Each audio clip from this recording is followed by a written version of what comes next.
Welcome back to another pen talk. Thanks for tuning in. Be prepared. We're not going to talk about a Chinese pen. You may recognize the box. It's a Japanese pen. It's a Pilot. So part of my pen experiences have always been trying to find a bargain.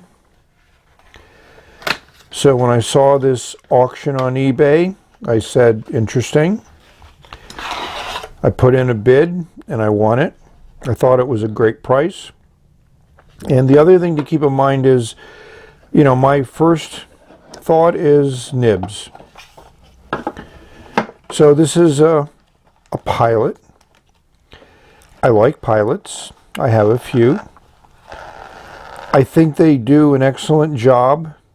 You're not going to get the most outrageous design from them. This is very classical, very conservative. Your black and gold. It has your label on it, which is good. And you might recognize that it has an MS nib. So this is a music nib. It came sealed in this plastic sleeve, and I mean both ends were heat sealed, so that was, I guess, kind of the indication. Of course I cut the end off. This is the indication that this is a brand new pen. Also have MS label on the barrel. It's a beefy pen, good size pen. Obviously it's the big brother of the 74.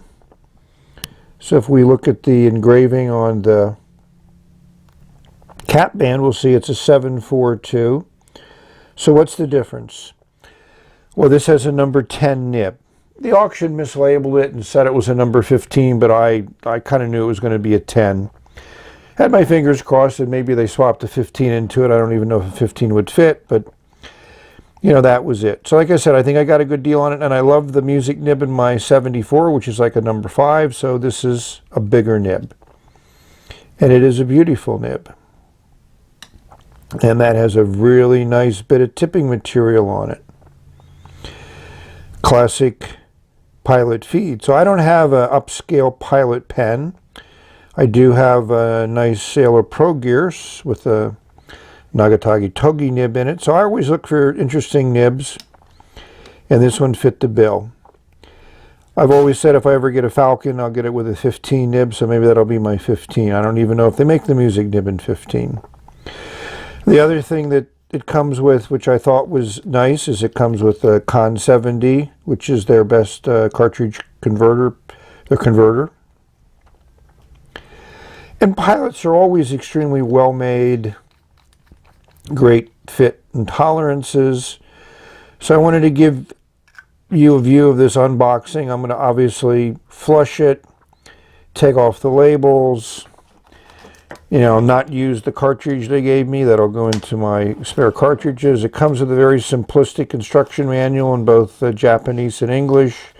And that's it. This is, I wouldn't call this the most beautiful box in the world, but it's functional. It serves its purpose. It can use in retail display as well as protect it for shipping. And this came shipped in like a shopping bag. I've never seen that type of packaging for international shipping. And the box was wrapped in a bubble wrap inside of the bag, but it could obviously move around inside the bag, but it arrived safely and no damage to shipment. This pulls off, but there's nothing underneath. So that's a little intro to this pen. And why did I pull the trigger on this? This is the first pen that I would say is in the high-end category that I bought this year, and considering it's almost halfway through the end of April, yes, the day after taxes were due before the computers didn't work, so they extended another day. But I don't know where we're going to stand on that because our taxes are still in limbo being formulated. Apparently they're more complex than I had originally thought. But that's the pen. So this was also bought to be part of my anniversary video to celebrate my 4 years on YouTube doing fountain pen reviews. So I wanted this one to compare, and I'm going to really focus on nibs. What a surprise. It is the year of the nib, so don't want to make a real teaser, but I think I should. So we're going to do this. We'll do a quick writing sample and call it a wrap. Here is the 74 versus the 742, and as you can see, it's girthier, wider, and slightly longer. I mean, it's not an oversized pen, but it's certainly a larger pen. And to me, the real size difference is in the nib in section. So on the left is the 74, the number 5 nib. It's plainly marked number 5 there. And on the right is the number 10 that's in the 742. Very consistent in their scroll work, but that is a much larger nib. 5 to 10 is double, but I'd say that's probably at least 50 or 60% larger. You know, the feed is similar. You know, Pilots are very consistent in what they do, and that's one reason why I enjoy them.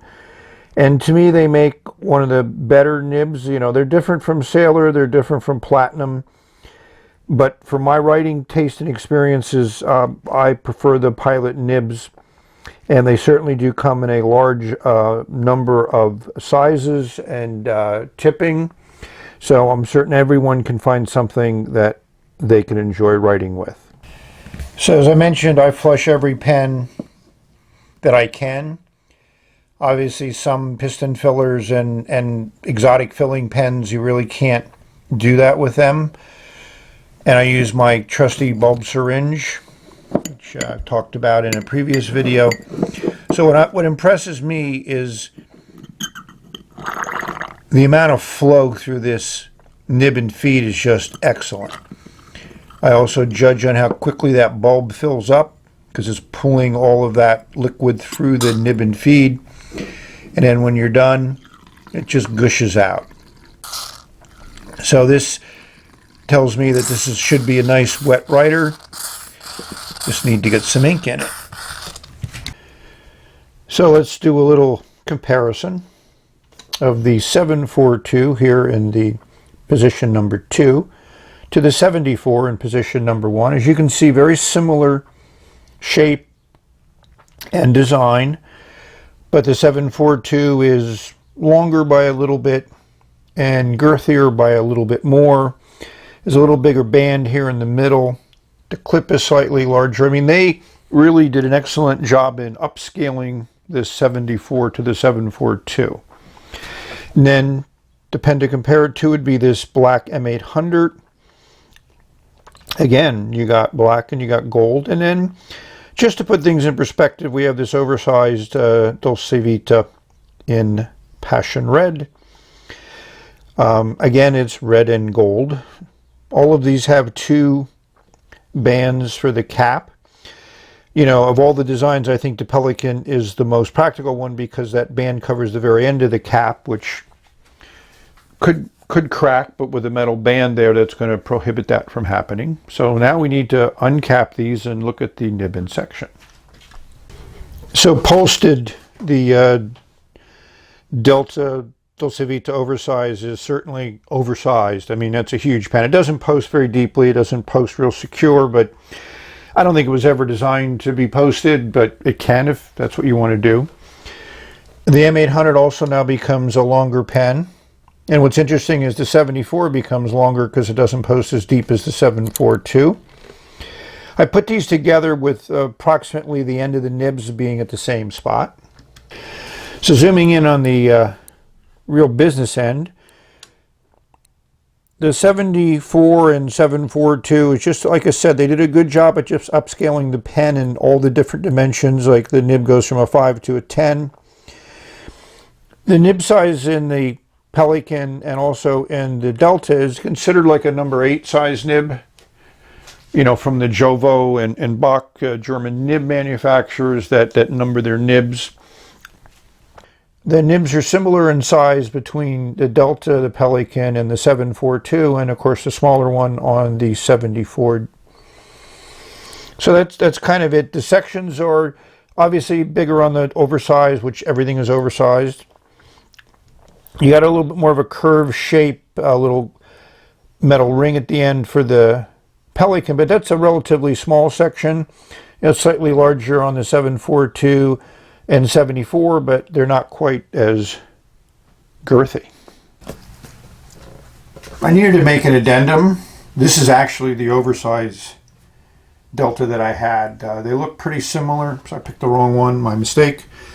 Obviously they've not been inked up for a while. Let's look closely at the business end. As you can see, the Delta nib is quite large, fairly ornate.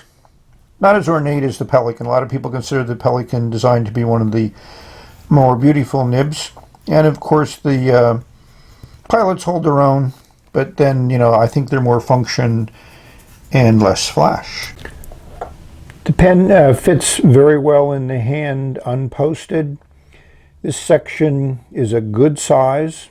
We'll give you that section dimensions. Pen is very light for its size. You can post fairly deeply.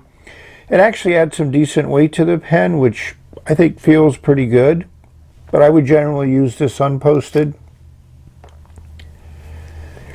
So what ink to use? Well, I chose this one by Robert Oster. And I did that because I have another similar colored ink in my other 74 Pilot with the Music nib, and wanted to see how this ink worked in this, what I expect to be a wet nib.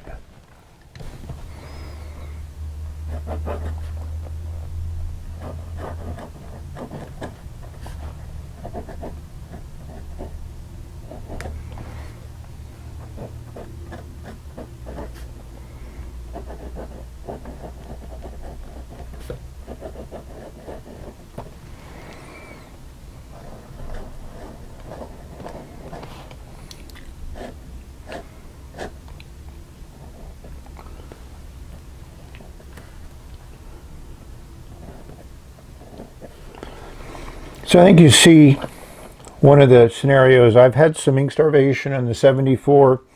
It's the first time I've had it on this pen, but you know, you need to write for a while, and this probably took out a lot of ink out of the feed. So now that hopefully the feed has become resaturated, let's give it another shot. As you can see, that lays down a really nice patch of ink. So the horizontal and vertical are substantially different. And that's the really great feature of a music nib. So I'm not one to draw music, but you know, you can really fill in that little circle very easily. And not that I'm going to ever use this for doing music, but I can if I want to. So overall, this nib has not blown me away like I'd hoped it would do. It's a decent amount of feedback. Not as smooth as I've expected with other Pilot nibs. I think you can hear that a little bit. It is sensitive to angle, but I expected that from the fact that it's a pretty decent sized stub on the end of that nib. And I actually have to say I did a little bit of smoothing on this, but it really didn't change much. It just kind of like took a little bit of the toothiness out of the nib. But I think this is a pen I'll need to write with for a lot to get used to it and explore it. Later on we'll do a comparison between this and the other 74 and the 91 to kind of do a Pilot retrospective. So how would I rate this pen? It's not an easy thing to rate, in my opinion, because I had some great expectations. And that's one of the challenges when you expect something and it doesn't come out as you expect it. Is it because your expectations were unrealistic, or is it actually indicative of the nature of the beast? So I think this is an excellent pen. I chose a challenging nib in the music nib, and I knew it would be challenging, but I wanted something a little different. And this definitely provides that. Extremely well-made pen, you know, beautiful nib. I let it set for a week. I uncapped it and it wrote right away, which is very nice. But I think the experience in writing with this is indicative of a larger nib.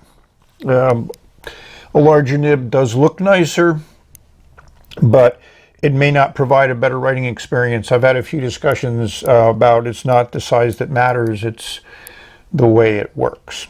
So that's my rating, 8.5. So I know it's pretty high, but this is a unique pen, and it's worth an interest. You may get a different nib than this one, and eventually I will get a number 15 nib, maybe not obviously a music nib, but we'll see how that works, because I've written with number 15s and I've been very happy with them.